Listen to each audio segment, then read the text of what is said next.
ये प्रयास किया गया है कि पिछले 6 महीने में उस संगठन को फिर से पुनर्गठित किया जाए। पुनर्गठित जिला कमेटी की आज पहली बैठक थी और मुझे भी मेरे कुछ राज्य के वरीय साथियों के साथ उस बैठक में हिस्सा लेने का अवसर मिला। कुल 60-70 लोगों ने अपने विचार व्यक्त किए।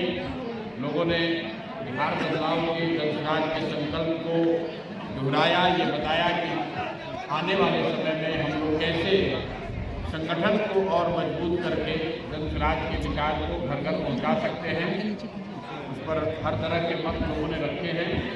आने वाले 2-3 महीनों में आपको इसी तरह की पुनर्गठित कार्यकारिणी हर प्रखंड में यहाँ दिखेगी। ये लक्ष्य है कि 2 अक्टूबर 2026 को जब दल 2 वर्ष का हो, जब दल की आयु 2 वर्ष हो, तब कम से कम हर पंचायत में एक सक्रिय संगठनात्मक जो इकाई है उसको बनाया जाए।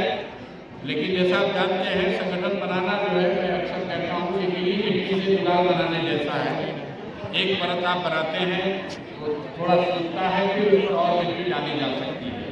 ये कठिन काम है, लेकिन मैं यहाँ के इलाके सभी अपने साथियों को बधाई देना चाहता हूँ कि उन्होंने जी तोड़ मेहनत की है और खास करके चुनाव हारने के बाद का जो माहौल है, उस माहौल में फिर से सभी शासन को संगठित करके संगठन का पुनर्निर्माण ये कठिन काम है। इसलिए जिन साथियों ने इस काम को किया है उसके लिए मैं उनका आभार व्यक्त करता हूँ और ये आशा करता हूँ कि आने वाले समय में पूर्वी चंपारण का जनसुराज का जो संगठन होगा वो राज्य के सबसे मजबूत संगठनों में एक होगा।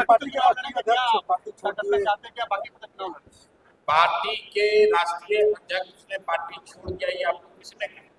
यहाँ पर बैठक हो रही है, यहाँ उदय जी का फोटो लगा हुआ है कि नहीं लगा? किसी भी जानकारी को सिर्फ व्यू के लिए तोड़ मरोड़ के पेश करना ये सही पत्रकारिता नहीं है। उदय जी मेरे व्यक्तिगत मित्र भी हैं, बड़े भाई जैसे हैं, पार्टी में कई लोगों के लिए अभिभावक के जैसे। पार्टी के वो अध्यक्ष थे और अभी पार्टी के राष्ट्रीय अध्यक्ष हैं। उन्होंने ये एक सूचना भेजी है कि अपने व्यक्तिगत कारणों से कुछ समय के लिए ब्रेक लेना चाहते हैं। वो व्यक्तिगत कारण स्वास्थ्य से संबंधित हो सकता है, कोई पारिवारिक जिम्मेवारी हो सकती है, कोई अन्य विषय हो सकता है। उन्होंने ना पार्टी छोड़ा है, न पद से इस्तीफा दिया है, लेकिन आप जबरदस्ती का खबर बनाना चाहते हैं। 1 साल का उनका कार्यकाल अध्यक्ष का हम लोग के पार्टी के संविधान के अनुसार है और आज भी राष्ट्रीय अध्यक्ष उदय सिंह जी हैं और ये कार्यक्रम हो रहा है और आप देख रहे हैं उनका फोटो लगा हुआ है। तो पटना में लड़की के साथ बदसलूकी हुआ है होटल में, उसके लिए क्या कहना है? देखिए, पटना में जो बदसलूकी हुई है दुखद है, गंभीर मामला है। आप लोग चर्चा भी कर रहे हैं, लेकिन 2-3 दिन चर्चा होगी फिर चर्चा बंद हो जाएगी। कानून व्यवस्था की स्थिति, जब आप गलत लोगों का चुनाव करेंगे, गलत लोगों को सत्ता की चाबी देंगे तो ये होना ही है। अब बुलडोजर गरीब दलित परिवारों के घर पर बुलडोजर चलाने वाले नेताजी, आपके हमारे मुख्यमंत्री, कहाँ गई उनकी हिम्मत? कहाँ नहीं उस होटल पर बुलडोजर चलाया जा रहा है जहाँ पर इस तरह का कुकृत्य हुआ। नीट की छात्रा के साथ जो रेप हुआ, उसकी हत्या हुई, उस हॉस्टल के मालिकों पर क्या कार्रवाई हुई? कौन अभी तक पकड़ा गया? तो अगर आप जो खुद ही दोषी है, जिसका चरित्र खुद ही दागदार है, तो राज्य के मुखिया के तौर पर रहेगा, इस तरह की घटनाएं होती ही रहेंगी। इसके लिए सिर्फ नेता दोषी नहीं है, आप और हम गलत लोगों का चुनाव करेंगे तो गलत होगा ही। बाकी अगर किसी के साथ घटना हुई है तो जनसुराज या समाज के सभी सही सोच वाले लोग के साथ खड़े हैं। जो कुछ भी फर्क पड़ेगा हम लोग उसे मदद के लिए वो मदद की जाएगी। लेकिन आप ये मत समझिए कि ये घटना रुकने वाली। जब सरकार में ऊपर बैठे हुए लोग, उनका चाल चरित्र चेहरा सत्य से ऊपर नहीं है, तो निश्चित तौर पर इस तरह की घटनाएं होती रहेंगी।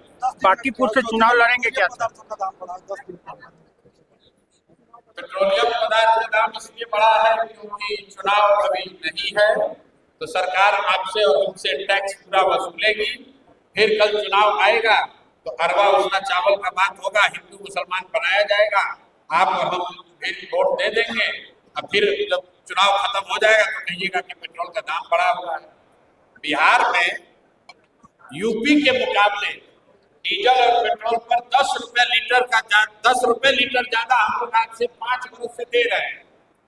और जिस सरकार ने 10 रुपए लीटर एक्स्ट्रा तेल का दाम यहाँ रखा है बिहार में, उसी एनडीए, उसी जदयू, उसी भाजपा की सरकार को यहाँ लोगों ने 202 सीट जिताकर सरकार बनाया। तो भाई 10 रुपए पेट्रोल का ज्यादा दीजिए, फिर अगर आज 5 रुपया बढ़ा है तो क्यों चिल्ला रहा है? बिहार में तो, अरे दूसरे राज्य में बढ़ा है तो लोग कुछ बोल सकते हैं, बिहार में तो दूसरे राज्य के मुकाबले 10 रुपया लीटर तेल, डीजल और पेट्रोल यूपी के मुकाबले 10 रुपए ज्यादा मिल रहा है। और देश में सबसे महंगा डीजल, देश में सबसे महंगा पेट्रोल बिहार में ही मिल रहा है, क्योंकि जो सरकार टैक्स लगाती है केंद्र की, उसके ऊपर से बिहार सरकार ने सबसे ज्यादा टैक्स लगा रखा है। लेकिन उसी सरकार को हमने आपने वोट दिया है, तो जो बोइएगा वो काटिएगा।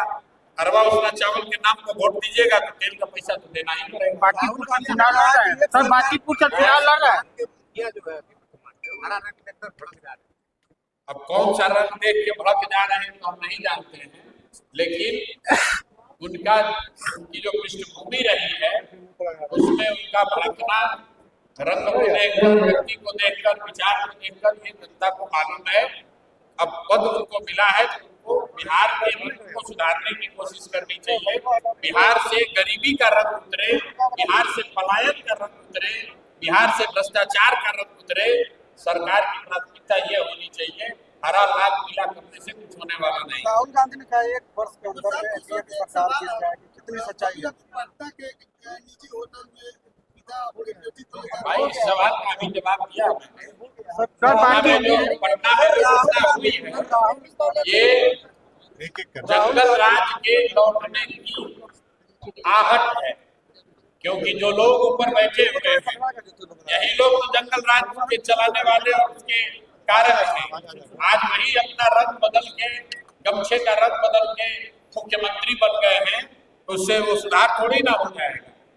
जब जंगल राज, जिस लालू जी के राज को जंगल राज कहा गया, उस समय आज के बिहार के मुख्यमंत्री कहाँ थे?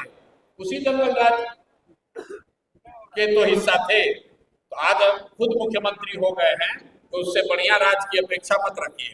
चुनाव लड़ेंगे क्या सर आप?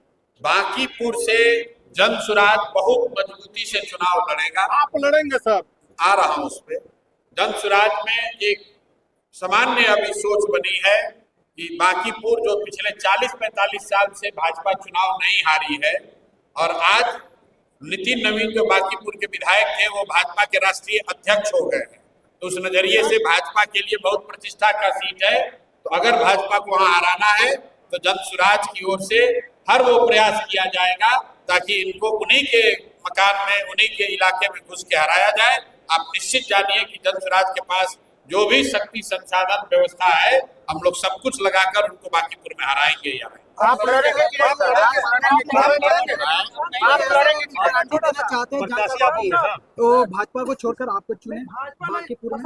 भाई ऐसा है, मैं फिर आपको दोहरा दे रहा हूँ, बांकीपुर विधानसभा भाजपा पिछले 40 साल से नहीं हारी है। 2015 में जब लालू, नीतीश जी और कांग्रेस का महागठबंधन था तो भी बांकीपुर नहीं हारे थे, और अब बांकीपुर के विधायक की भाजपा के राष्ट्रीय अध्यक्ष हो गए हैं।